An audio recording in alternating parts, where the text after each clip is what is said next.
Well, if I am the president on day one, we will nix central bank digital currency. Done, dead, not happening in this country. Hey, what's up, folks? So Ron DeSantis said on day one if he's president that he'll ban central bank digital currencies from America. So I think the Fed may try to do something unilaterally. So what we did in Florida is we basically passed a law that says we do not recognize CBDC in the state of Florida. And I think other states are probably going to follow suit. And he also said he already did it in Florida, which is true. I'm going to talk about that and also Vivek Ramaswamy's performance in this short show. God bless you. Show starts now. It's the Dream Rare Podcast. Welcome to the show. The way to get the news at the desk or on the road. Let's go. God is great and success in our control. The world is crazy, but we get better from obstacles. What's going on, everybody? We got a late night special show for you guys. I saw this clip. I thought it was super cool, and I'm going to talk about it in a second after, but I want you to see the full clip. It's from the summit today. Ron DeSantis said on day one he would ban central bank digital currencies in America. And regardless of what you think of him, I think this is a conversation everyone needs to have because this is one of the many ways that I believe they will try to control us more in the future. So let's take a watch at the full clip. So how concerned are you that in the wake of whatever the next economic disruption that we're going to face is, and everyone kind of feels like maybe there's something coming, that will wind up with digital currency issued by the central bank?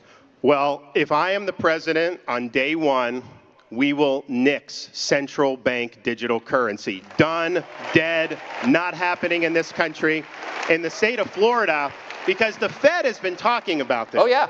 And what the Fed said was, well, you know, we wouldn't do it without consulting the legislative and executive branches. Ideally, we would get a law passed. No. That's not how the Constitution says. It's only ideal that you get a law passed. You would have to get a law passed. I don't think Congress would pass that. So I think the Fed may try to do something unilaterally. So what we did in Florida is we basically passed a law that says we do not recognize CBDC in the state of Florida. And I think other states are probably going to follow suit. That will jam their ability to do it through executive action. They don't have authority to do it. There'd be lawsuits and everything. For those who don't know what CBDC is, what they want to do, and this is tied in with like Davos, World Economic Forum, all these people. They want the Fed, they want to get rid of cash.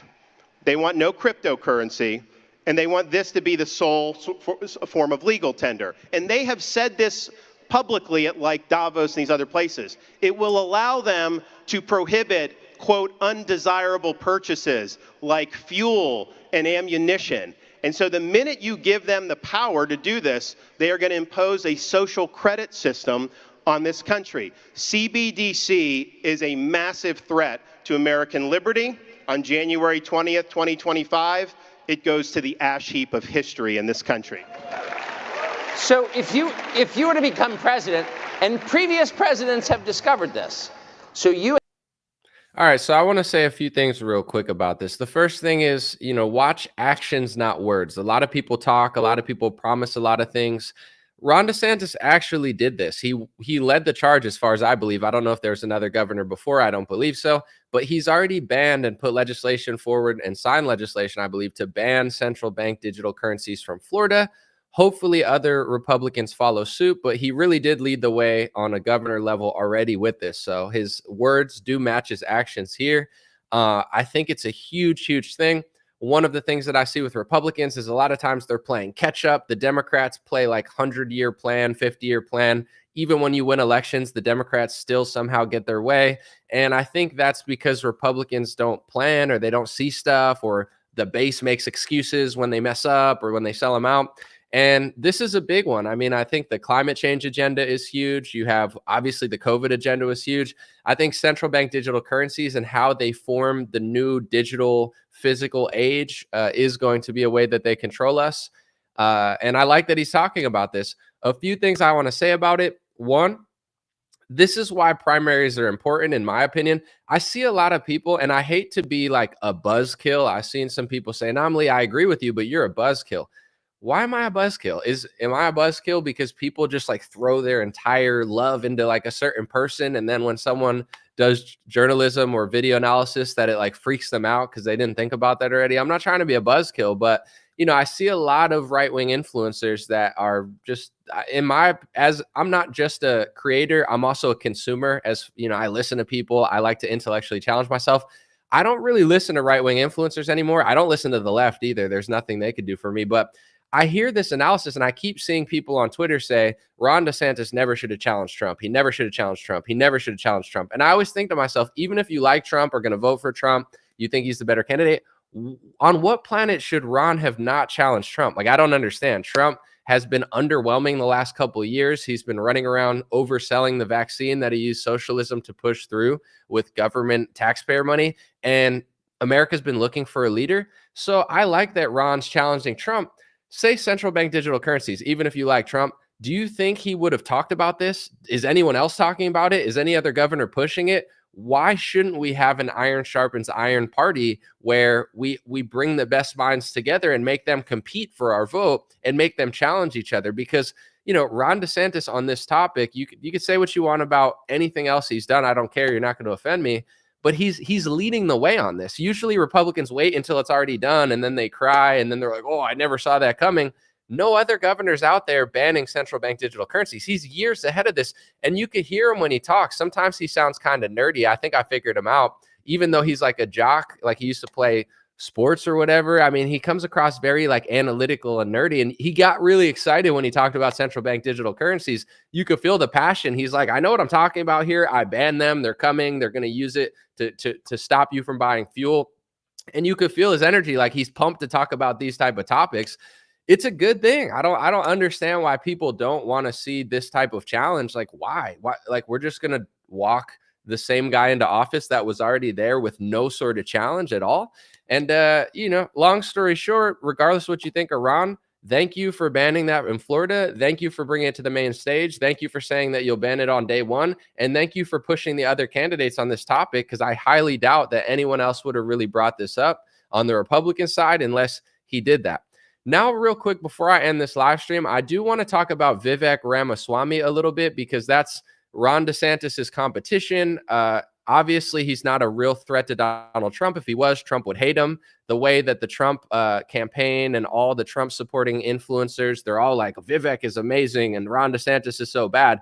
If Vivek was really challenging Donald Trump, the guy that you want back in office, everybody would hate him or call him a meatball or say that he's a swamper. So the fact that all these Trump supporting influencers are pushing Vivek just shows you that he's not a real threat. He's just like the guy to get Ron DeSantis out of their way. And another thing is, as much as they talk about the connections that DeSantis has, I mean, look into Vivek's history. I'm not knocking the guy, but this is my take on him. He's very, very interesting. I think he's saying all the right things. Personally, this is just my taste. Like, there's people I like and dislike. I've never trusted Vivek Ramaswamy for a single day. He sounds to me like a car salesman, but he's saying things that I agree with.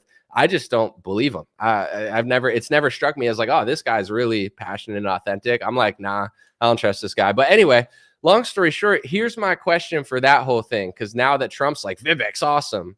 How awesome is he? If he was going to beat you in the election, you wouldn't be saying he's awesome.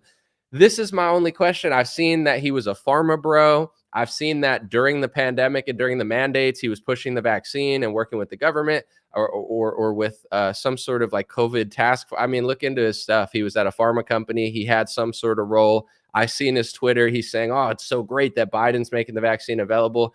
This is my question. Please don't be offended. I'm not trying to be hateful. I'd love to have Vivek on the show to explain himself. Where was he in 2021? Where was he in early 2022 when America was facing mandates and lockdowns and medical tyranny, and when there was a pseudo-communist takeover of our country in 2020 and 2021, and they were shoving the vaccine down our throat, and they were saying you can't travel without it, and they were saying you can't go play sports without it or go to venues? Where was Vivek Ramaswamy? Did he say anything courageous? Can you find a single take of his speaking against this tyranny? Does it exist, or did he just show up to dog walk or sheep herd Republicans when it's convenient to come out of the shadows, and now all of a sudden he's taking the limelight? I don't say this for any other reason besides, if you're 20 and you wake up and you're like, hey, I used to be left wing, but as I started paying taxes, I woke up, or, I was fooled by Obama and then I woke up. I understand everyone has a story of I came left or right. I came from establishment to not. But for me, it's like if you're a grown man in your 40s or however old you are, and you're watching the country get locked down, and you're watching them do Operation Warp Speed, and you're watching them shove it down people's throat, and you're watching Democrat states and sports leagues and travel and planes try to really threaten people over testing and masks and vaccines, all this medical tyranny that's going on 1,000 different levels. Here's all I'm saying.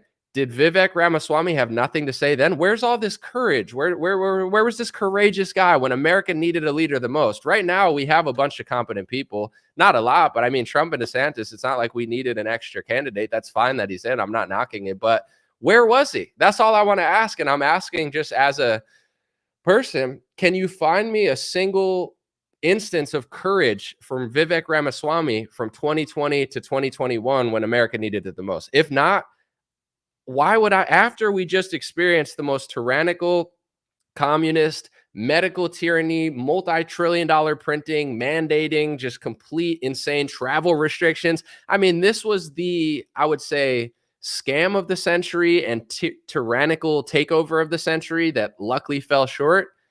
Where was Vivek Ramaswamy?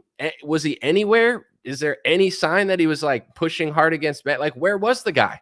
That's all I'm at. It's like, I just find it shocking that, you know, I'm willing to admit that DeSantis has flaws. I'm willing to admit that DeSantis fell short. He oversold the vaccine at first, but he did do a U-turn quicker than most governors. He did lead the way when Trump was overselling it for 2 years. He did push back against Newsom. He became the person who would speak about this stuff at Turning Point when everyone else wasn't. So it's like he took a U-turn. He made mistakes. He admits his mistakes, and he took a U-turn.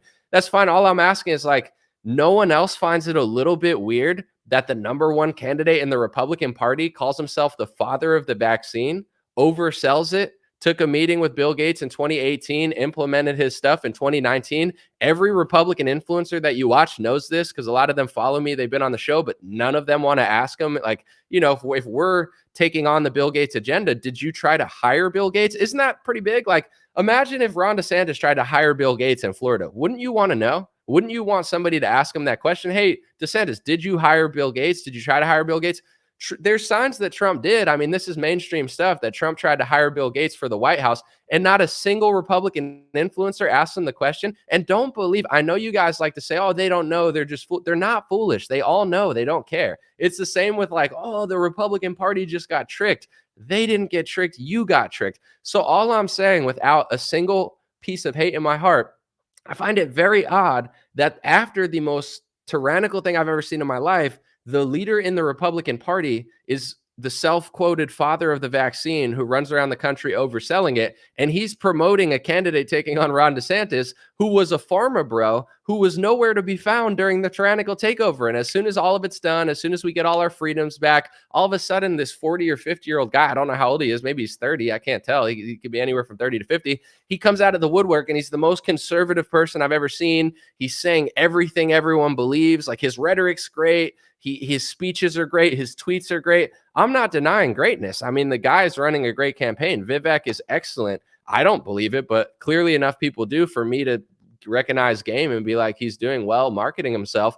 But I'm not asking from like, oh, you need to be like me. But if you didn't have the courage to stand up in 2020 and 2021, I think the next president should be someone who had courage. No, you want a pharma bro who had no courage when America needed it to just run through and be the next guy? I find it just crazy. I mean, I feel like I'm living in a different reality than most people now because I watch the Tim Pools and the right-wing influencers of the world. And to me, they're like propaganda now. They just keep saying the same things over and over. And it's not really smart or intellectual. It's just like, hey, if we all just say this over and over and over, our audience will just believe it and they won't question anything and they won't think critically. And then when I say stuff like this, people will say, I read a tweet and they said, Anomaly, I agree with you, but it's kind of a buzzkill. And I'm like, if you agree with me, why is it a buzzkill? I'm not saying I hate the guy. I'm not being disrespectful. I'm not saying people can't change and grow into it. I'm just asking, as a voter, where was Vivek Ramaswamy in 2021 and 2020 when we were facing mandates and lockdowns? Like, don't you think a conservative leader that really cared about you would have been out there really like standing up against the tyranny? Where was he? Where was the pharma guy then? I don't know. Now he just cakewalks into the limelight and is like, look, I'm exactly what you want. And it's like, where were you for the last 8 years when Democrats were doing what they're doing? I'm just curious. That's my personal take. And when people say it's like a buzzkill, it's like it's just a buzzkill because people treat politics like a sports game. I talked to this guy today. I just had a great convo, like real life convo, watching the sunset just in a random place. Just random guy showed up. Long story short, we're talking, and he said he only voted 2 times in his life, and he said, he's like, people in politics, they think it's like Team Johnny or Team Billy. Like, he made 2 names, and he's like, it's like being a child and there's like a playground. It's funny that he said that because you know how often I say similar stuff like that. He literally, without me saying anything, said it's like they give you 2 things and people think you have to choose a team. And if you sit there and just like have an opinion outside of that, people freak out about it. And I'm like, dude, this guy gets it. He's super smart. But, I'm just going to go in and say, I appreciate DeSantis for not only speaking about central bank digital currencies, which will be a way that they try to control us, but he's leading the way. And to me, that's how I see this election. I'm looking at actions versus words, right? Let's look at actions. Donald Trump, right? Did a lot of stuff. He won the 2016 election, which was important. He got in some judges. I don't think they're the best. Honestly, I think all 3 judges he put in are less conservative than Alito and Thomas. So I'm not thrilled with Trump's Supreme Court justices. I think they're pretty whack, but they're better than Hillary Clinton. So I'm glad that Trump won in 2016, right? He built part of the wall. He keeps bragging about it, but it doesn't really work clearly because people are still coming across the border. But Trump had better border policy than Joe Biden. He would actually stop more people from coming across the border. Trump did that good. Foreign policy, he did good, right? And then with COVID, things got weird and he became kind of status quo. And now, he is who he is. So it's like, some people like it, some people don't. DeSantis, say what you want. There's some things that, are not desirable about him, but I would say he's been probably the best governor. He banned central bank digital currencies. He's been the leader out of all the governors against the child mutilation and the sexualization of the kids in schools. Like, he's got out ahead of that. It doesn't seem like he's a follower on these topics. It seems like DeSantis is a leader. So I feel like you could look at and be like, all right, well, Trump did do this, and didn't do this, and this. So I like him, but, he fell short here, but he did actually do a few things. So I like his foreign policy. You could look at DeSantis and be like, outside of the rhetoric and what people say, DeSantis actually executes. He's like, to me, he sets the blueprint for what a governor could do. He's passed some bills I don't agree with, don't get me wrong, but he actually works and knows how to wield power and gets out ahead of stuff instead of waiting, for someone else to do it and then doing it 3 years too late. Like, he's getting out ahead of the central bank digital currencies. I see the case for those too, but I just find it weird, and I'm not trying to be hateful. I'd love to have Vivek on the show. I just want to know, for my 2024, personally, I don't trust someone who wasn't there from 2020 to 2022. This was more printed money. If you care about economics and conservative economics, like, nothing about 2020 and 2021 was conservative. Everything kind of went to crap. They used a virus and a vaccine to basically torture us for 3 years. I mean, millions of people lost their job. Millions of people got vaccinated even though they didn't want to keep a position. Our military was threatened with a mandate. They made the military get it. A lot of police officers, firefighters, lifeguards, like the most evil stuff. And I'm not blaming Republicans, although I think they're like controlled opposition. It was mostly Democrats, but Republicans, of course, do nothing because they wait till the last second, fund the Democrats, and then act surprised and convince you that they're the victim. But long story short, we just faced the craziest tyrannical commie scam in modern history. And I'm personally not really trying to vote for somebody who doesn't seem to care about it. And whether people realize it or not, from 2020 to 2022, Trump didn't prioritize speaking against it. He ran around the country overselling the vaccine because he's the father of the vaccine, because he was the president who used socialism to fund the vaccine companies and rush the FDA. And Trump's really proud of that. I think it's evil. I think it's insane. I think it's terrible. I think he hired a pharmacy lobbyist to run HHS, which he did. I think he's part of the swamp. But apparently Trump is so proud of that he spent the last 3 years selling that. To me, that made me not want to vote for him over the other candidates. DeSantis, I see all his flaws, but he did turn the corner quicker. He's formed a vaccine safety council. He's had, or he's putting on a grand jury. He's had vaccine injured people to speak about it. Trump covers that stuff up. So to me, and then I look at how he governs, I'm like, this guy actually governs how Trump pretends to, but does it versus talks about it a lot of times. So long story short, I was leaning towards DeSantis over Trump, even though I see his flaws. And then this Vivek guy comes around, and for 4 months, I'm not trying to be rude, but people are like, Anomaly, you got to check out this Vivek guy. He's so cool. He's so awesome. And like, I never once for a day in my life thought this guy was cool or honest. Like, I don't know. It's like I'm hearing him talk, but I'm not feeling it. It feels to me like a really good car salesman who's just saying everything I want to hear. And I'm not knocking the guy. Maybe that's just politicians talk a certain way, people talk. This is my one honest question, though, and I'm not being hateful, and I'd love to talk to him. I'd love to have him on the show. I'd love to have a conversation, get along, debate. But to me, this is important to me. I feel like our country was on the line in 2020. I know it was. I feel like our country was on the line in 2021. I know it was. I appreciate the Aaron Rodgers. I appreciate the Jokoviches. I appreciate the Ron DeSantises. I appreciate the Thomas Masseys. I appreciate the Ian Smiths, the Basilicos, the Tony Romans. I appreciate the Americans who saw everything being taken from us, the nurses who said no, the people who were protesting legally and peacefully in the streets saying, I'm not getting it, I'm not listening. I don't like the Sarah Huckabee Sanders anymore, the ones who are running around the South saying, yucca, get the Trump vaccine, y'all. Like, controlled opposition. You know, I don't like the Trump who said, I'm the father of the vaccine. I saved 100 million lives. It's a great human achievement. To me, that's controlled opposition. He's running around doing Bill Gates's, vaccine scams, whatever, and then it's like, and then you have this Vivek guy who's now just saying everything everyone wants to hear. And it's like, holy crap, this guy's just like me. All I'm asking as a voter, where was he in 2020? As a grown adult, the guy's a fully grown man. As an American, did you say anything in 2020? Did you say anything in 2021? I seen what he said in 2021, and it was Biden and vaccines and how great it was. And it's like, did you make a single statement saying like, this is wrong? Maybe he did, and I'm just not seeing it. But to me, it's very suspicious. And I'm not voting for a man that didn't stand up at that time. And I'll say this too before I leave. Everybody's different. Everybody wakes up at a certain point, and that's fine. But what I would say politically, I was confused for a while. But as far as like speaking my mind, I made the decision when I was 19, 20 years old. I had record label meetings, and they told me I'm not going to say the labels, but I was really being like, I'm not going to say groomed, but looked at. And they asked, will you rap about this? Will you wear these clothes? Will you stop talking about politics? They told me this when I was 20, 21, 22. And I made the decision then, I'm not going to do that. I was broke for my 20s. Most people went on to do other stuff. And I made the decision, I don't care if I starve for the rest of my life. I'm not selling out. I'm not wearing those clothes. I'm not talking about stupid pop stuff that they want to brainwash the kids with. And I never did it. And now my lane got more profitable, not because I ever thought I would even make money doing this. I wanted to be an indie rapper and just sell my own stuff.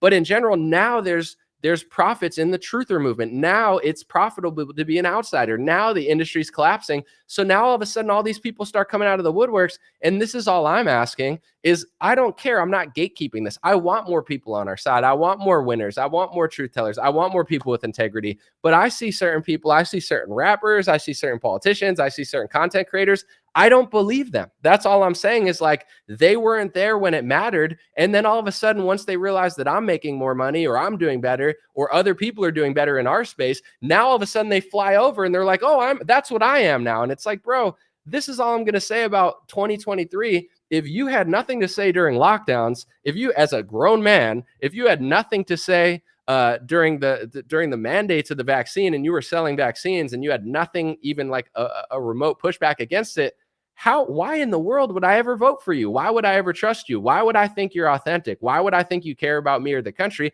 I think you're an opportunist. I think you saw that this was a huge lane that you could make money and get attention. And now you're basically just copy and pasting what everyone else is saying with no real authenticity behind it, because you know that's a lane that people want to hear. I'm just saying, you don't have to wake up at the time I wake up, but it's like, are you really in it for the right reasons, or are you just mimicking what everyone else is doing because you realize that it's a extremely profitable and successful lane? That's just my opinion. Someone said Dr. Shiva. I'm going to talk to him on Tuesday. Say what you want about Dr. Shiva. I'm sure you don't have to agree with him on anything, but he was there. He was there in April saying fire Fauci. Where was Vivek Ramaswamy? Did he say a word about Fauci? No, he's probably working with these people. Go Google what he did with the COVID stuff in 2020 and 2021. Look at what he said. I don't see a single thing of him speaking about any of the tyranny going on. I don't think he really cared personally. So, Shiva has said some stuff that I disagree with. He's coming on my show on Tuesday. But overall, Shiva was there in March and April. Shiva was leading the charge saying, fire Fauci. Shiva was speaking the truth about, mandates and what was going on with the vaccine. Do you get what I'm saying? And I'm not trying to say, oh, if you talk, like some people see it as a small issue and they say, oh, Anomaly, you're tripping. It's just, it's just a vaccine. Who cares that they sold it? It's like, well, first of all, it was socialism. So if you're a socialist, then that's fine. But if you're for capitalism, Operation Warp Speed was not capitalist. It was socialist. But anyway, long story short, it's not like I'm trying to gatekeep and be like, oh, you got to be like me. But this was the big takeover. This was the big scheme. If you as a grown man weren't there with Ian Smith, with Dr. Shiva, with myself, with Thomas Massey, with Tony Roman, with anybody really. I mean, there were a lot of conservative influencers there. There were a lot of truth tellers, a lot of moms. There were a lot of people that were there. If you weren't there, here's all I'm saying. I don't hate you, but you're not the leader of the movement. You're not my leader. My leader is God. But in general, it's like I'm not getting led by a man who is selling vaccines in 2021. You think I'm going to vote for a man who was selling vaccines in 2021 and doing nothing to stand up against the tyranny?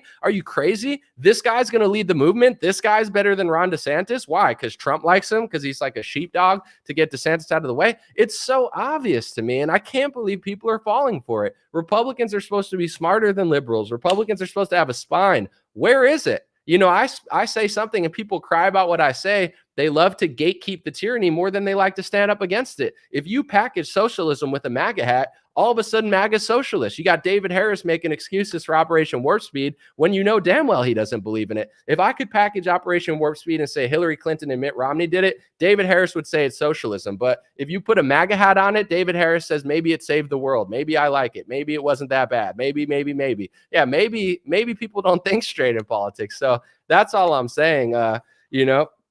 I'm not going to get led by a guy who was faker and nowhere to be found when America needed it the most. So, all the candidates have pros and cons, but at least Trump was in office and got a few Supreme Court judges. At least Trump, hung out with Kim Jong-un and settled down a few wars, or at least didn't go as far as Obama and George Bush did. At least Trump, semi had policy. I don't really think he did that well, but it's like, I see the argument for Trump, although people are acting insane. DeSantis, it's not just words. It's like, it's actions. He actually did stuff. He actually led the way. He actually pushed against California. I personally think that DeSantis did more to keep America open than Trump did. Without DeSantis in Florida, America probably would have been locked down for a lot longer. People have these stupid theories about Operation Warp Speed saved the world. No, it didn't. As soon as they got the vaccines down, Democrats locked down anyway. It was a big carrot with the string. Oh, we'll give you this if you get this. Everyone got it, and then they took it away. Really, what helped open the country was the fact that Florida embarrassed California and made it economically impossible for New York and California to stay shut down. That's what helped them open up. It had nothing to do with the vaccine. But long story short, you could see there's actual stuff there. And one thing that annoys the crap out of me is I don't care. I'm not trying to gatekeep the Bushes or the rhinos. I don't like the rhinos or the Bushes. But what I am trying to say is everything that Trump has tricked people into just saying about DeSantis, Trump is also guilty of. Trump worked with Karl Rove on his 2020 campaign. His campaign advisors did. So if Karl Rove working on DeSantis's campaign is a ruiner for you, Trump also did it. Google how many Bush people that Trump hired. I believe it was over 30. You know what I'm saying? So it's like, if you think that DeSantis is too cozy with Bush people and Trump hired 30 of them, how is that what's really earning your decision? And just like you give Trump an excuse, might as well give DeSantis an excuse too if you're going to give Trump an excuse, because he actually does a lot of stuff. He's banning central bank digital currencies. He's investigating the vaccine way harder than Trump is. He hired a real surgeon general, which no one else did in the country. DeSantis, although he runs over to foreign countries and signs speech laws, which is insane, but Trump also does it, and the whole Republican Party does it, and they pass the same stuff in America. I'm not giving an excuse for it. I think it's terrible and should be called out, but it's like Trump does the same stuff. Look at his pardon list and all that stuff. He's not much different, but you look at the things that DeSantis has done right, he's blowing every other governor out of the water. So I just hate to see people like, oh, I can't vote for him because of this. And it's like, okay, okay, but Trump has also done that. But when he does it, it's different. It's not different. You just like him more. It's like, it's crazy to me. But long story short, I like that DeSantis talked about central bank digital currencies. I pray that Republicans wake up, that the influencer class, you got to understand too. And I'm going to be really honest with you right now, because I've been a influencer, quote unquote, for years now. And I know it's hard to stay who you were. It's hard to be the same authentic person you were. I'm gonna be really real with you. No one else is gonna say this, but it's true. When I first started in 2016, guys, I made $0. I didn't do this for money. I didn't even know this was a thing. Like, I wasn't Daily Wire. I didn't have a backer. I wasn't getting in the news. I was just like a quote unquote activist standing up against the media from both sides, being like, okay, well, they're lying about Bernie. They're lying about Trump. I just want the truth to get out there. I don't like their energy. And I made no money for years. Guys, my Facebook has 1.7 million people on it. I don't think I made a single dollar on Facebook until like 4 years later. They didn't even have monetization or videos when I first started. So I didn't get into this for the money, and I didn't get into this for any other reason besides I just felt like it was right. But then you got to understand, once it becomes your profession, it does become different. It becomes a business. It just really is, because the truth is, whether people want to realize it or not, I've been doing this full time for 4 or 5 years now. I do all my editing. I don't have a staff. I got to pay bills, etc. It's a business. And now you do think about the money. It's impossible not to when you pay this much for rent, when you make this much, and then you lose it. And then they take away $8,000 and they shut you off. And now you're freaking out because you might have to do something else. It is a business. And I've even noticed myself, it's like I have to check myself all the time. Am I the same person I was? Like, obviously, I'm going to evolve and be a different person just naturally and more mature. But at the same time, I'm trying to make sure I never lose what makes me great, which is the truth, my authenticity, and my willingness to call out both sides or any candidate, whether I like them or not, because that's what journalism is trying to be as honest and fair as you can. And I try to be as nice as I can too, because I try to have compassion, the same compassion I'd want someone to have with me.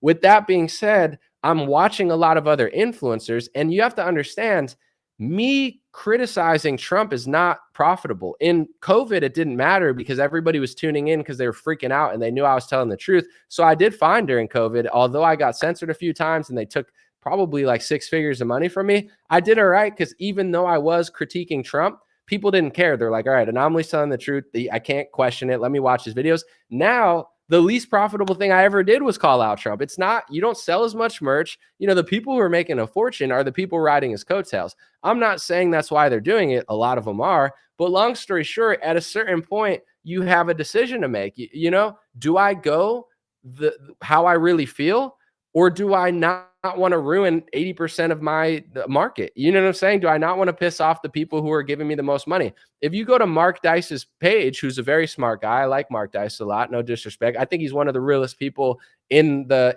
independent media game. You know, he recently said, you know, I'm going to vote for Trump. And it's like, he knows a lot. He calls out Trump, but he's still going to vote for him. I'm not knocking it. I'm not saying it's a bad thing. Go ahead. But I was like, I'm just curious. Let me go to his shop. Let me see how many Trump. Go to Mark Dice's shop. He's selling over a dozen Trump shirts. Like, half of his store is Trump merch. So if he decides to take a real principled stance against Donald Trump in a serious way, because he disagrees with what he's doing, you know, that's probably a 6-figure loss. I'm not going to over speculate, but like, if most of your shop or a lot of your shop is merchandise from Donald Trump, you know, and you start really critiquing what he's doing because it's wrong, that's a huge part of your business you're going to lose. And as an independent business who doesn't have any backing and stuff, I know Mark Dice is independent. Do you want to really go that route? A lot of people that are riding Trump's coattails, etc., I'm not saying that's why they're doing it, but I'm watching the Tim Pools and all these influencers, and I don't care who they like, but they're not making sense. They're it's such like low level, generic, low IQ, like babble, and they're all just repeating it on unit. It's like propaganda. It's like they're saying the same 4 things, and it's not really making much sense, and it's not really intellectual, and it's not really fair, and they're not doing it both sides. It's like, well, he put out a AI image, and I can't vote for DeSantis over that. Fair. That's crazy. The DeSantis campaign should be called out. Let's not do that. But then if you see Trump do it 15 times, it's like, okay, is that still what you really care about? You say this about him, but you ignore that. So it's one of these things that I really do believe. And I think some people are doing it. They know they're doing it. Others, I don't think they realize they're doing it. A lot of us got into this out of the passion and the spirit and the good reason. Some didn't, but a lot did. And now a lot of us and a lot of people are losing it because it's become a business over that. And you have to understand that I think just watching people, I don't even think they care anymore. I don't think they, I don't think they really want to ruin their cash cow. Say I'm not going to say specifics, but I've read some of the speaking fees of some of the people at some of these like Trumpy events, like 50,000, 100,000, whatever, to speak at an event. Say you're making, I mean, think about how hard you have to work. I don't know who you are, but I'm assuming most of my audience is hardworking people. Think about how hard you have to work for $50,000. You think about everything you have to do for $50,000. Could you imagine if you could make $50,000 for speaking for 30 minutes at an event? And think about if you said something that they didn't want you to say. Are you willing to lose $50,000 to speak for 30 minutes over? Or are you just going to go with the flow? You're getting steaks, you get wine, you get hotel rooms. You know what I'm saying? I'm not knocking people and being rude, but I feel like a lot of people are just going through the motions. They're looking at their check and being like, well, if it's not broke, don't fix it. Let's just say this, because if we ever really go the other way, we have a lot more problems. We have a lot more backlash. And, people don't really want to hear that stuff. So it's convenient. When I put out a generic, I'm just going to be real. I put out the most generic video possible, like making fun of The View or, you know what I'm saying? Like, haha, Mike Pence sucks. That gets more views than my most important video. It just does. I speak about the slippery slope and how the Republicans are leading everyone to failure and how it's not going to work.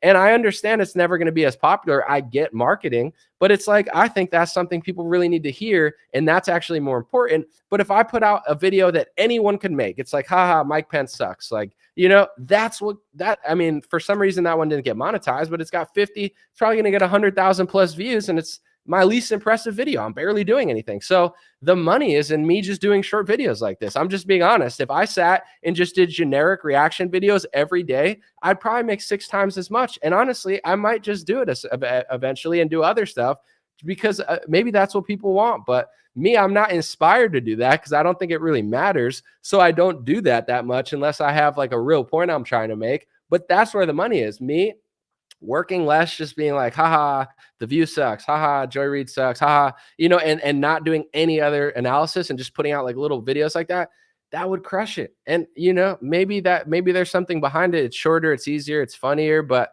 it's one of those things like the guy said.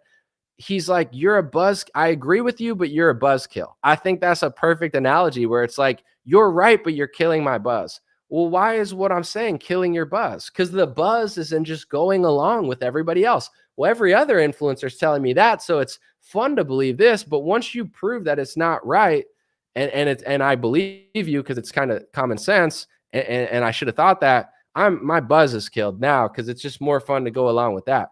Well, why is it more fun to go along with that? It's because everyone's doing that because it's slightly more profitable and it's just like an easier path of less resistance. I'll give you a personal story real quick. When I was, my stock was way higher. There weren't that many influencers. I was one of the biggest people making videos pro Trump. I was starting to get invited to events and stuff. I'm not saying this because I care. Trust me, I don't. I'm fine. I'm happy. I'm glad with the way things turned out. But there weren't that many right-wing influencers. There was nobody really rapping at the time, maybe like one person. And I started getting invited to events. And I remember the day that I stopped getting invited to events. It was when I criticized Trump and DeSantis. And DeSantis at the time was as popular as Trump or close. And I didn't criticize them because I hate them. I noticed that they both passed, anti-Semitism speech bills that gave a definition of anti-Semitism that I didn't agree with. I don't like people who hate Israel or hate Jews or hate people. Why would I? I don't like haters. I don't like people that are nasty or judge or whatever. But this is not what the bill did. The bill puts a word, anti-Semitism, puts 50 different meanings to it. And I believe that it was an infringement and opening the doorway to infringe on the First Amendment. So I started speaking out against it on my platform. I thought to myself, well, the Republican Party, they care about free speech. No one will care if I say this. But then I realized who the Republican Party really is. And then they started calling me an anti-Semite. I'm like, oh, this is just like a jump off for Israel. And, nobody even really cares about the First Amendment. And then my influencer friends started hitting me up and being like, yo, I agree with, like behind closed doors, they'd be like, I agree with you, but don't say that. Why shouldn't I say it if it's true? Well, it's true, but it's not worth it. Why is it not worth it? The First Amendment's not worth it. You get what I'm saying? I started to realize all this stuff. I've lived that life. I don't need attention. I have almost 1 billion views. I'm doing fine. I'm an entrepreneur. I don't care. I'll work 20 times as hard if I have to. I'll never give up. So I'm not complaining. I live a good life. I've been fortunate, probably beyond what I deserve, and I'm not complaining in the slightest. But all I'm saying is, like, I've seen how it works. we will invite you places, but if you challenge our side honestly and do real journalism against stuff we don't want you to do, you're going to be blacklisted. People told me I was far right. This is like when I was like a liberal still. I was like a Republican liberal, and people were like, "Oh, you're far right." Why am I far right? Because you said this. What's wrong with that? I don't know. Everyone's just saying that. I don't hate anybody. There's thousands of people from Israel that watch my show. Some of my favorite people are Jewish. It's not like I hate people because they're race. That's insane. I love every country has great people and every country has not great people, including America. There's a lot of losers in this country, but long story short, it's the bill. If I don't like a George Floyd bill, it doesn't mean I hate black people. It just means I don't like the bill. I didn't like an Israeli bill or a Jewish bill, and I've never recovered from that in the Republican sphere because they won't allow what I'm saying into their events. So I've already seen that was probably a 6 or 7 figure move that I made. If you don't talk about this, we'll invite you places and book you and do this. And if you talk about that, we're going to ruin your name behind closed doors and act like you're a psychopath when you're probably nicer than everyone here, and make sure that you never have good standing here. So but I've been like that my whole life. People don't understand this. And I'm not just saying this. They gave me the option at major labels, and labels flew me across the country. They said, don't talk about politics. I used to rap about politics and conspiracy theories when I was 19 years old. They said, we'll work with you, but stop talking about that. And I said, no. Wear these clothes. I said, no. And they never wanted to work with me. Now I get why. They're socially engineering the world. At the time, I didn't get it, but I was like, I turned down everything early. I made the decision. I don't have that switch in me to be a sellout. I just don't. It's not possible. I'm way too stubborn. I'm way too about what I want to do. And eventually it turned into something that worked. But on the right, people think it's that, but it's not that. So that's all I'm saying with the analysis of Trump and DeSantis, et cetera. I don't care. If you vote for Trump and makes sense, that's fine. If you vote for DeSantis and makes sense, that's fine. If you vote for Vivek and makes sense, that's fine. Although I do wonder where he was the last 3 years, and I'm not mad at him. I just want to know. It's like, if you weren't there for lockdowns and that, can you explain to me why? And maybe he can. But in general, long story short, I don't think these influencers, I know because I do this stuff. You get what I'm saying? I've walked through it. I've done it.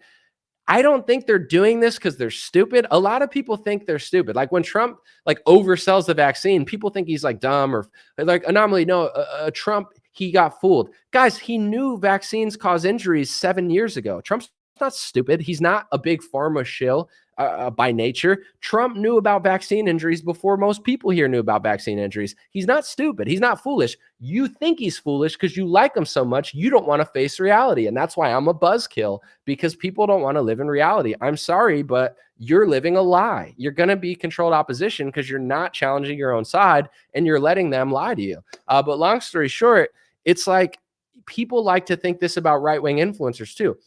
I'm not bragging, but just for record, I have over 30-something million impressions on Twitter. A lot of the biggest accounts follow me. A lot of the biggest social media. You go look if they follow me on Instagram or Twitter. They know about this stuff. They know that Trump took a meeting with Bill Gates and probably tried to hire him in 2018 and then signed what he said via executive order in 2019. And he's supposed to be, quote unquote, the biggest threat to your agenda, and Bill Gates sucks, blah, blah, blah.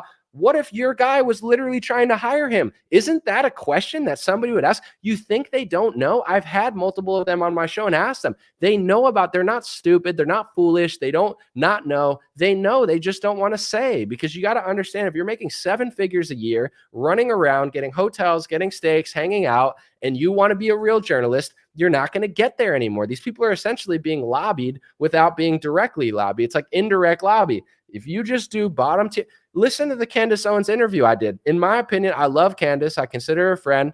Her interview was not that crazy. And I'm not being rude. I'm just saying, I don't think she hardballed him. I think she was nice to him because she's friends with him. She softballed him, yet asked some good questions. I thought it was a fair interview. Honestly, I thought she did a better job than anyone's done. And Trump got pissed at her for that interview.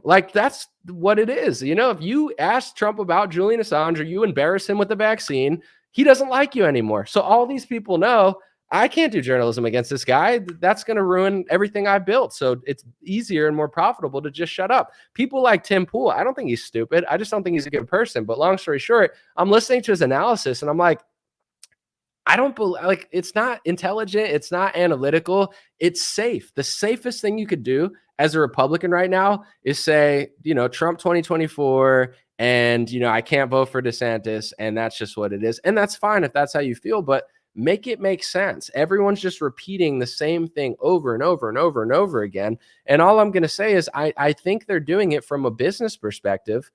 And in many ways, I know they're doing it from a business perspective because I've spoken to people on camera behind the scenes, and I'm a loyal person. Even people that annoy me, I'm not gonna like oust them unless it's something public that I disagree with. I'll just be like, that's ridiculous. But long story short, I know that they don't even think I'm wrong. They're not like, yo, and not if they think I'm so wrong, why won't they debate me? Why? Go look at the Red Eagle Patriot debate I had. He's got the biggest pro-Trump audience in the world, and all the comments were like, Anomaly makes good points. Anomaly makes good points. Yeah, of course, I'm not a liar, and I'm not a hater, and I'm not a nasty person. I just do real analysis. I'm trying to analyze the situation and be fair. I'm not in the bag for this guy or in the bag for this guy. I'm not stupid, so I don't act like it. But long story short, I think a lot of people are making business decisions, and it's like the right-wing Trumpy influencer class and the right-wing influencer class, they're turning into the new establishment. They're the new establishment where it's like, you can get here, but you can't give, like, when's the last time, Tucker did a great job today. When's the last time someone else did that? When's the last time that Trump got a real interview? Brett Baier did okay. Candace Owens did decent, and Trump got pissed. You know what I'm saying? Like, Trump doesn't like getting challenged, or he likes being challenged from the left or getting softball interviews from the right. There's no one there to ask the tough questions by design, and I understand why. So I'm just letting people in because really at the end of the day, I'm just going to be honest. Yeah, I want to make money like everyone else. I'm not stupid. You think I want to be broke? Of course I want to make money. I could sit here and pretend like, oh, I don't want to. Yeah, everyone wants to make money. Everybody wants to like own stuff and own property and give it down generations. They don't want to give their, grandson a freaking paper bag and say, go F yourself. Everyone wants to make money to a certain point. But for me, if I don't believe in the First Amendment, if I'm not standing up for what I believe in, and I'm just making money at the behest of the opposite stance that I have, that's when it becomes a problem. And I couldn't live with myself if I did that. So I don't do it. But I'm noticing a lot of people, like 2019, I knew that Trump and DeSantis were paving the way to really blaspheme the First Amendment for what I would consider a donor class in a foreign country. And ever since I've said that, I've been smeared from left wing, right wing, this, that. And I'm not knocking people. I don't hate anybody. If they passed an Italian bill where you couldn't talk about Italians in 50 different ways and it protected like Italian billionaires who own media companies, I'd say the same exact thing, because I don't think these bills for Israel and like the Jewish bills, I don't think they're for my Jewish friends. I know they're not. Everybody that I'm friends with that's Jewish, they're never going to feel a single benefit from this bill. These bills are for the elites and the billionaires that happen to be that race and religion. And, that's why the speech bills are being passed. But long story short, I started bringing this to people and I said, this bill kind of infringes on the First Amendment and it's paving the way for that. And nobody cared. That's when I realized, I'm like, I'm not the same. And you know what? This is why nobody really talks shit to me that much. Some people do, obviously, but like, for how much of what I'm saying, why do you think so many people don't push? Because they know I'm right. You know what I'm saying? They're like, screw Anomaly, but low key, I mean, I can't prove that he's wrong because I know it's true. It's like that, at what point, yeah, make your money, run your business, sell your merch, hang out with Trump. That's dope. Hang out with Kid Rock. That's dope. But at what cost? At what cost are you going to do that? At what cost? In an election, I see everyone saying, he shouldn't have been challenged. He shouldn't have been challenged. Why? Why would he not be challenged? After how he handled the last 3 years and 2 years, why would he not be challenged? It doesn't make sense, but people are not trying to make sense. I think that they are basically just becoming the new establishment and completely just writing off their values for a safe space in what they consider the influencer world. And, maybe they justify it by saying, well, at least I'm not the left. Well, at least I'm not Joe Biden. There's ways to write it off. I get it. I'm not always a purist. I'm very pragmatic, actually. I know some people think like, oh, you're a purist. I'm not a purist. Like if someone gets in, I didn't really bother Trump for 3 years. He did some shady stuff, but I'm like, he's doing a good job. I never really, I would say, critiqued Trump that much. I did a few things here or there I disagree with. It was the lockdowns and 15 days to slow the spread and the extension and the socialism and the money printing and the CDC communism executive orders that he signed. That's when I started reporting more against Trump because I'm a pragmatic person. I'm not like, oh, he didn't do everything I want. I'm not a purist by any means when it comes to politics. I'm a realist. I understand how the world works. And some people don't like that. They want me to be more of a purist. But to be honest, like life is not fair. And I get that. And if we could get like 95% fire, then I'm for it. But if our president ends in like the worst economy ever, it was like the best economy. Now it's the worst economy. It's like we weren't printing money. Now we were printing money. The fourth quarter is what mattered. And the fourth quarter sucked. And Democrats dog walked us. That's why I do this stuff. And when Democrats dog walked us into socialism, communism, and economic failure, and all of these right-wing influencers are running around saying Trump shouldn't be challenged, even though he's running around media overselling the vaccine harder than Bill Gates, covering up vaccine injuries that he knows damn well about, saying he saved the world, saying he rushed the FDA, but that's fine. Why is it fine? Is it really fine? Or do you want stakes? Do you want money? Do you not want to ruin a 6 or 7 figure business that you created for yourself? I don't think it's really fine. I just think people know the path of least resistance in the Republican Party right now is to go behind him and not say anything. Because if you say something or you ever take a journalistic stand against something that the Republicans are doing, they're not going to invite you and they're going to smear you to some extent. So, there's losers on both sides. I'm not just saying Trump. There's loser DeSantis influencers too. But long story short, it's just how I see it. And, I've seen it for years now. And I want to end on this note. I personally don't think that all this infighting, like some people would be like, this infighting's happening because of, DeSantis. I don't think so. This infighting's happening because of Trump. No, this infighting's happening because a lot of people are not who they pretend to be. And all of this phoniness was already there, but it was easier to hide when there's not a lockdown and Operation Warp Speed and DeSantis and Trump and Democrats in power. It's easy to hide a lot of the loser activity because we're winning. We're all together. But, it's like anybody, real tribulations show who you really are. Or rather, I would say like, hard times really show your true character. So these are the hard times for Republicans, right? We're out of office. 2 people that are very popular are dueling each other and battling ideas. And now a lot of people are acting insane and they're like, well, I'm acting crazy because DeSantis made me, or it's like, no, you were always that way. And now, the truth is being revealed about our party. And our party's kind of nuts.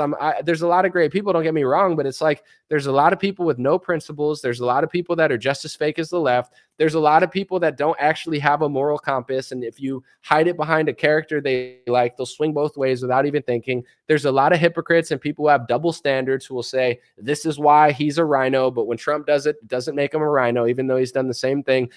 This is all starting to come out. And it's not because of Trump or DeSantis. It's just this is who the party's been for 4 years now. And I saw this. Like, what do you think I thought when I'm talking to people and I say the First Amendment's being infringed by Trump and DeSantis, and I'm weirded out that every time I talk about it, people call me far right because I'm just really a free speech guy. And I was like liberal at the time. Honestly, I wasn't even like as conservative as I was now. I was like a liberal Trump supporter that was like kind of conservative. Long story short, people are looking at me saying like, you're not wrong that the First Amendment's being infringed on. Just, I don't want to talk about, it's not worth it. We got to just beat the left. Like so I've already known that this is who the party was, not everybody, but so all this stuff that's happening, it's not like Trump made it happen or DeSantis made it. It's what it always was. And the hard times are showing who people really are, just like lockdowns did. How intelligent is somebody? No offense to Scott Adams. He already blocked me on Twitter, so whatever. But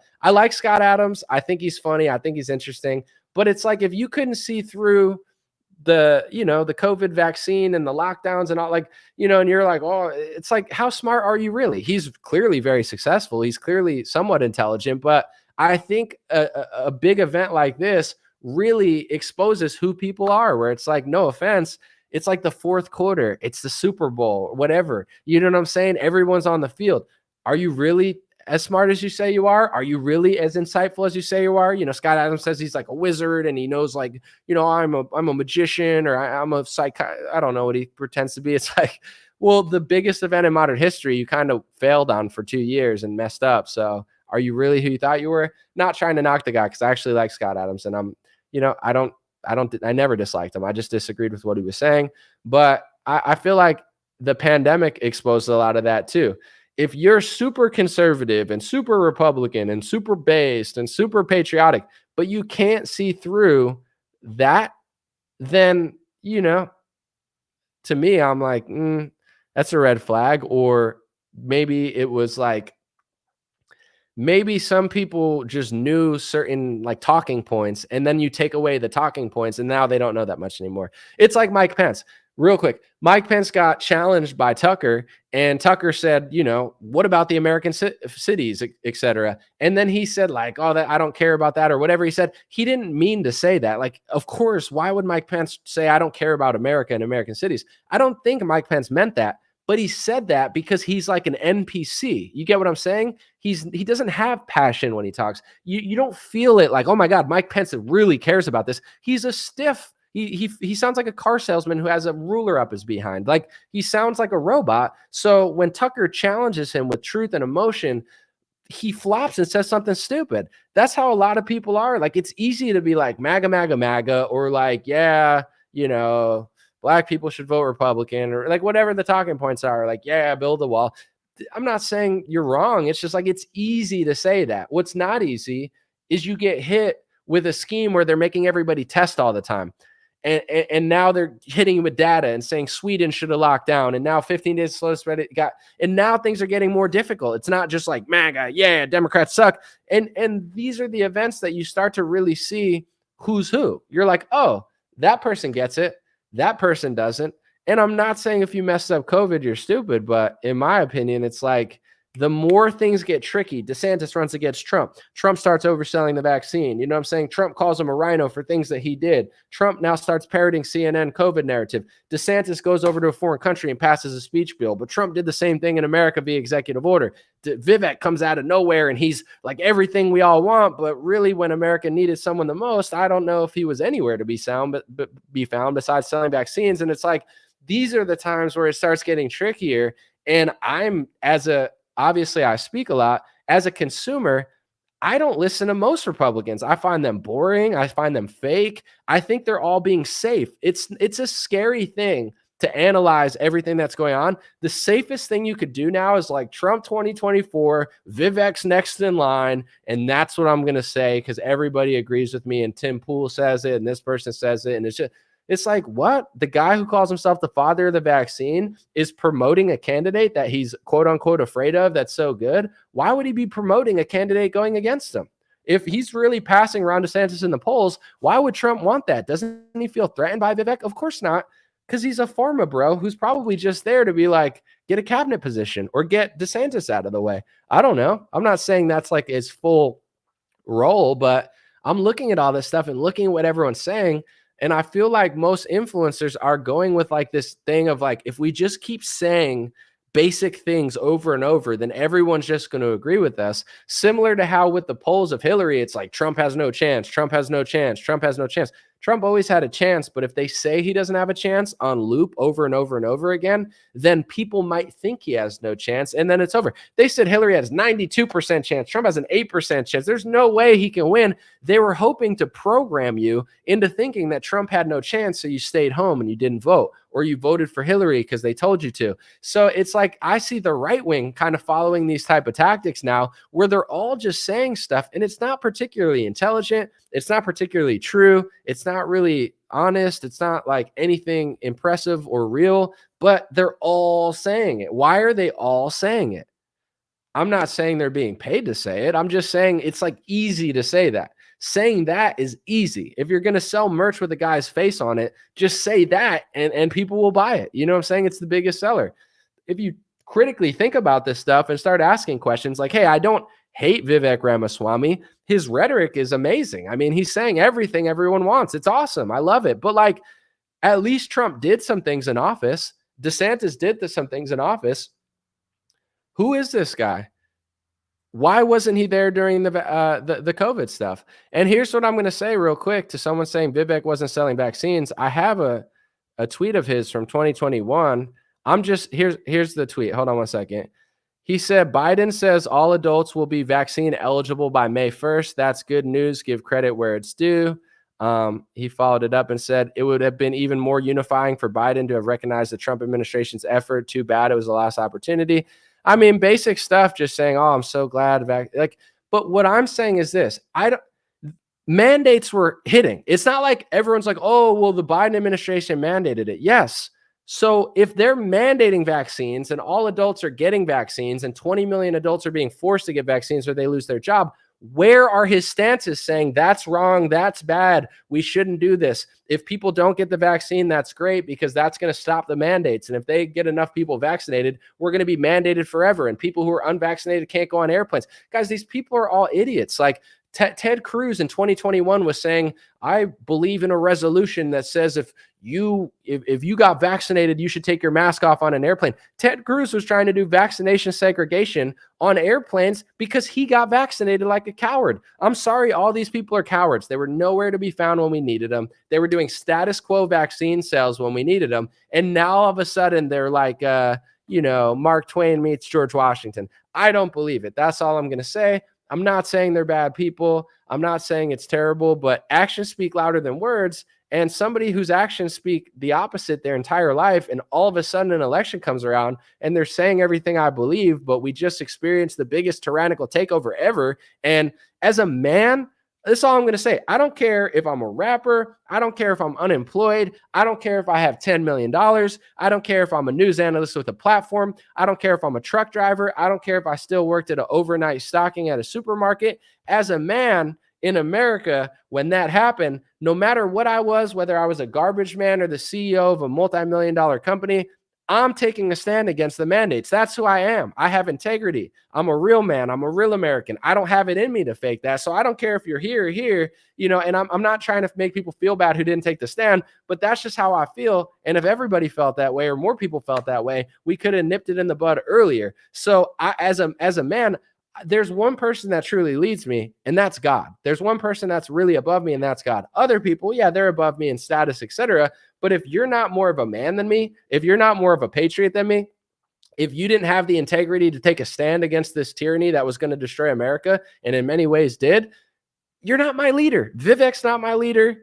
Trump's not my leader. To be honest, DeSantis is not my leader. I might vote for one of them, but they're not my leader. Why would I be led by someone who's less of a man than me, or someone who's more of a coward than me? I don't care if you're the president. I don't care if you're a truck driver. You know what I'm saying? This really showed. I respect the truck drivers in Canada that took a stand, and the truck drivers in Australia that I had on my show, more than I respect Vivek and Trump. When things mattered, Trump Tower in New York City was doing vaccine mandates, and Trump wasn't even talking about it. They were just trying to gaslight you into thinking it wasn't happening by talking about the election and bragging about how great the vaccine was. People don't get why that's so messed up. Biden's mandating all this stuff. Trump Tower in New York City is doing vaccine and mask mandates, and Trump's running around Newsmax saying my vaccine saved the world, and he's not even really mentioning this stuff, barely saying anything, being like, oh, there would be no mandates and I was in office. The pharma bro pops out of nowhere a year later, and all of a sudden he's the conservative leader when he was nowhere to be found. I'm sorry, but I'm voting for the truck driver that said no to the mandates before I'm voting for Vivek or Trump in a primary. At least DeSantis, who oversold the vaccine and locked down for a little bit, he opened way quicker. He turned the corner way faster. He opened the beaches before everyone else. He gave Newsom a run for his money. He helped open America economically with his state, Florida. He turned the corner on vaccines way quicker than Trump. He fired his Surgeon General and hired Joseph Ladapo. He's investigating vaccine injuries and vaccines. Like DeSantis messed up, but then he flipped it around. Trump messed up and never flipped it around. Vivek didn't do anything but talk. It's not like he has any actions to really show to. So that's all I'm saying. Actions speak louder than words. I think Vivek's a smart guy. I'm sure he's a nice guy. I'm just saying, if you weren't there from 2020 to 2021, when America needed it the most, when I'm hosting truck drivers, when nurses are facing everything, when people in my family are being told if they don't get a vaccine, they can't go to work, and you didn't have anything to say, and that didn't inspire Donald Trump to speak about that for 10 minutes at Turning Point. He just talked about himself, or Vivek, who apparently said nothing, who was in with the pharma stuff. I don't care. You know what I'm saying? I'm not saying you're a bad person. I'm not saying you're not worth listening to in a podcast, but like as an American, as a patriot, as a man, as somebody who does have that type of conviction, I don't look up to any man or leader who didn't have that type of conviction, or at least can't admit their flaws. You know, DeSantis admitted if he would have had the data, he would have opened up earlier. DeSantis made a U-turn on the vaccine. I can respect a man who makes a mistake or does the wrong thing, but then flips it and will say, well, I would have done that differently. I can respect that. I can't respect a guy who keeps doubling down on it like Trump, or a guy like Vivek, who I believe is just an opportunist. It's like he's seen an opportunity and he went for it. But in 2020 and 2021, when we needed CEOs, when we needed pharma bros on our side, when we needed people to call out the mandates, these people seem to be, in my view, working harder to push the vaccine and sell the vaccine than they were standing up against it. I consider Sarah Huckabee Sanders controlled opposition because when the South was the least vaccinated place in the country, she was on a little Southern tour in the press and doing speeches telling people to get the Trump vaccine. Why would you want the South to get the Trump vaccine when the only reason the country's not completely shut down is because the South has intuition and isn't getting the Trump vaccine, and it's impossible for businesses to do their mandate if people won't get it. The South helped save us. Ron DeSantis and his governorship helped save us. It's not Sarah Huckabee Sanders. If everybody listened to Sarah Huckabee Sanders, we'd probably still be locked down. If they could have got vaccine compliance to 95% or 100%, and they could have got booster compliance to 60, 70, 80%, we would have been locked down for 4 years more. The only reason they couldn't lock us down is because the South rejected it, Ron DeSantis rejected it, and with economic, look how much money New York and California lost. They lost billions, if not almost $1 trillion, doing all this nonsense. And once they lost so much money, eventually they had to open back up. The worst thing people could have done, if I would have went to the South, I would have been like, congratulations for not caving to tyranny. You're the real hero. Because if you caved to tyranny and got the Trump vaccine like everyone else, then we'd probably be in a bigger lockdown, because then corporations can lock it. Even in a Republican states, there were still Democrat businesses trying to push the mandates. We needed Southerners to say no, and everyone to say no. They were crying, like Ben Shapiro was crying about black people, like, listen, black people won't get the vaccine. I mean, Louis Farrakhan, how dare him tell them not to get the vaccine? It's like, bro, I forgive Ben Shapiro too, because at least, unlike Trump, he admitted his mistake, or pretended to, and said it was, who knew the government and big pharma could lie? I don't know, a 5-year-old? You didn't know big pharma and government could lie? But anyway, he was like complaining about black people not getting the vaccine. I'm not a medical doctor and I'm not going to tell people what to do, but to me, that's like super cool. I love that Black America was more hesitant. I think that shows that they have intuition and good, I would say like good instinct. And I think that is important. As much as people talk about IQ and stuff, I don't know much about IQ. I think it's real, but it's like, Asian people are so smart, but they're all compliant. You know what I'm saying? Black America was like, nah, I'm not buying it, and that's, in my opinion, very honorable. I'm glad that the South didn't listen. I'm glad that Black neighborhoods didn't listen. That's good. Their intuition served them well. People say, oh, people are so dumb in the South. And, it's like, if you got a PhD, but you couldn't even see through the tyranny, and this guy's a landscaper and he sees through it, how are you smarter than that person? They saw through this and you couldn't see through it. Some people are egotistical. They think they're so smart, they think they know it all, and they really don't. So long story short, I appreciate the people who didn't listen, because these are the people that really helped us. So I don't want to harp on forever. I've already lasted way longer than I wanted to, but I think it was a good chat today. I appreciate y'all. And these are conversations that need to be had, because a lot of people are not having them, and they're putting out very low level basic stuff.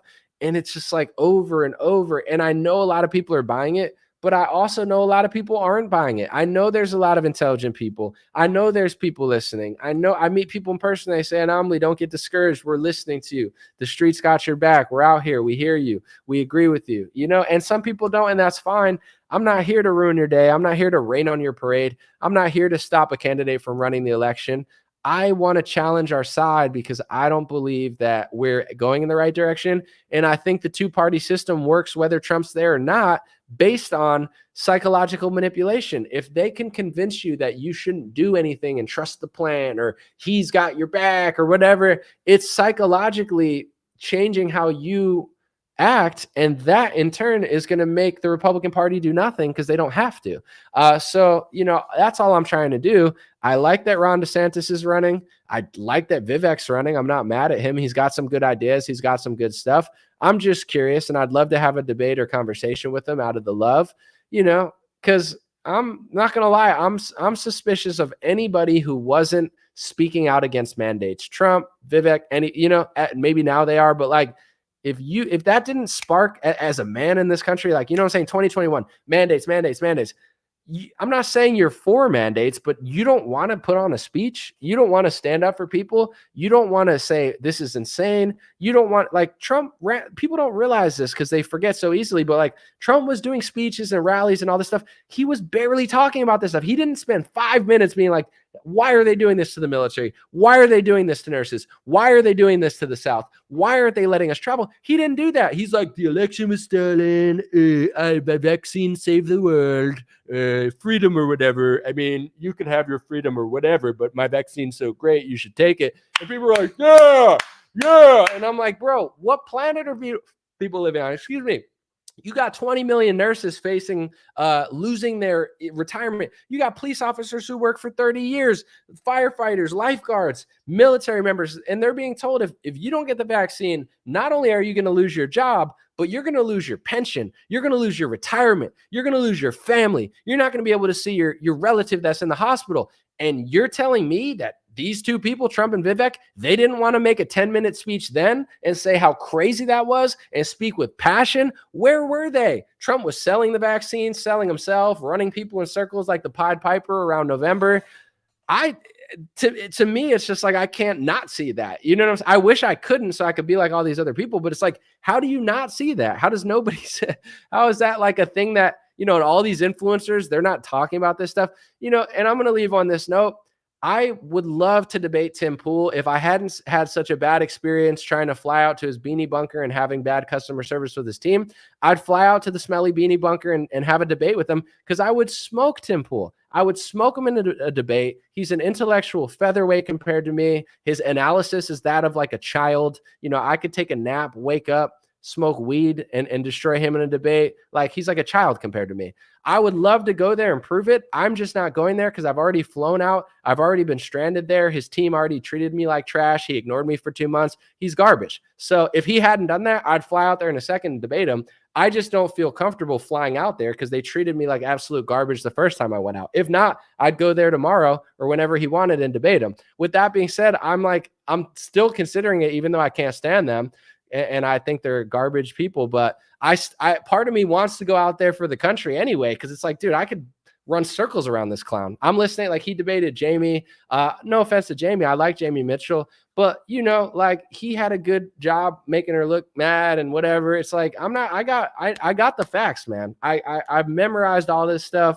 It's all real. I could do it in my sleep if I wanted. Someone needs to do this stuff, because the conservative media establishment is just, they're saying the same stupid crap over and over and over and over again, and nobody challenges them. When I challenge them, it's like a light bulb. Oh, I never heard that before. Oh, maybe you're right. I never thought about that. Why haven't you thought of that? Aren't you a thinker? Don't people pay you to think? Say what you want about me, but what are people listening to me for? Humor, comedy, entertainment, education, news analysis, what I'm saying? Reporting, journalism. Like, that's your job. What do you mean you never thought of it? If you never thought of it and you're working a 9 to 5, then I don't care. But all these influencers, like, I've never thought of that. How? Your whole job is to freaking think, and you don't think. Your whole job is to report the news, and you never thought of this stuff. It's unbelievable. I want to get in there. I don't even want the attention or the backlash. I just want to get a thought into these worlds. Red Eagle Patriot, nice kid, really nice kid. He got bright future on that guy. We had a nice conversation / debate. He's got the most pro-Trump audience you'll ever find. Every video is Trump, Trump, Trump, Trump, Trump, Trump, Trump. Go read the comments on YouTube. People said, I'm voting for Trump, but Anomaly made a lot of sense. Wow, that made sense. I still like Trump, but Anomaly's right. Wow, these are good ideas. I'm not saying I ratioed them because it's all love. It's just a conversation. But I went into a 99.9999% pro-Trump, Trump, Trump, Trump, Trump, Trump, Trump atmosphere, and all the people were like, damn, that's true. Yeah. I'm trying to inject that into these channels so they could see an alternate thought, so they don't spend 2 years on a goofy loop, running nowhere. So God bless you guys. Appreciate you. Have a beautiful weekend. I'll be back soon. I might do more clips like this. And next week, we have Dr. Shiva coming on the show. I'm going to be on some Islamic YouTube channel. I think their name is Dean TV. I did it one time, or The Dean Show. They're super cool. Maybe Jim Brewer's on next week. I would love to have certain politicians on. I'm working on it. And that's what it is. I'm trying to bring more guests for you guys. But Shiva will be on, and it should be a good conversation. And I have some interesting questions for him, starting with, he was one of the first people to say fire Fauci. And I think that's interesting to talk about, because he remembered Fauci from his, for the last 20, 30 years. And he's definitely a bright thinker. So it's going to be a good convo with Shiva. So I think that's Tuesday. We'll see. Appreciate you guys. God bless. I'll be back soon. Dream Rare Podcast. Thank you for the super chat. Appreciate it. Hey, what's going on, my friends? Just a few ways to stay in touch and support if you'd like to. The first way is dreamrare.com. We have blue beanies, black beanies, pink hats, other colored hats, freedom versus tyranny shirts, Stay Blessed long sleeve, God is Great long sleeve, and lots of more cool items coming soon. Dreamrare.com. Check out the shop to support. Everything's made in the United States. Handpicked by me. Patreon.com/raretalk. For $5 a month, you can help support me, support the show. If you haven't noticed, unlike other channels, I don't work with very many sponsors, sometimes none at all. And part of the way I'm able to do that is with the dreamrare.com shop and patreon.com/raretalk. So thank you guys for keeping this show free, unimpeded, uninterrupted. I'm forever grateful. My free email list is stayintouchwithme.com. So check the links below in the description, or just type in on any browser, stayintouchwithme.com, all one word. You'll find my email list, put it in there, and it's the least annoying email list you'll ever be on. I barely use it because I don't like getting emailed every day or every week. It's annoying. So I don't do it. Stayintouchwithme.com. It helps me take back some power away from big tech. Telegram, t.me/dreamrarechat or @dreamrarechat. Due to censorship, I post all my live stream and videos there. Sometimes I have some bonus content, and I try to give people a heads up when Facebook or YouTube won't. Dream Rare Chat at Telegram. My Instagram is @dreamrare. Thanks for everybody following there for shorter content. And dreamrarelinks.com, that's dreamrarelinks.com, has all my stuff. My podcast on Spotify, Apple Podcasts, my music on Spotify and Apple, my Rumble page, my BitChute and Gab page. All my links are found at dreamrarelinks.com. Thanks for watching, folks. God bless you. You already know I'll be back with more content soon. Appreciate you.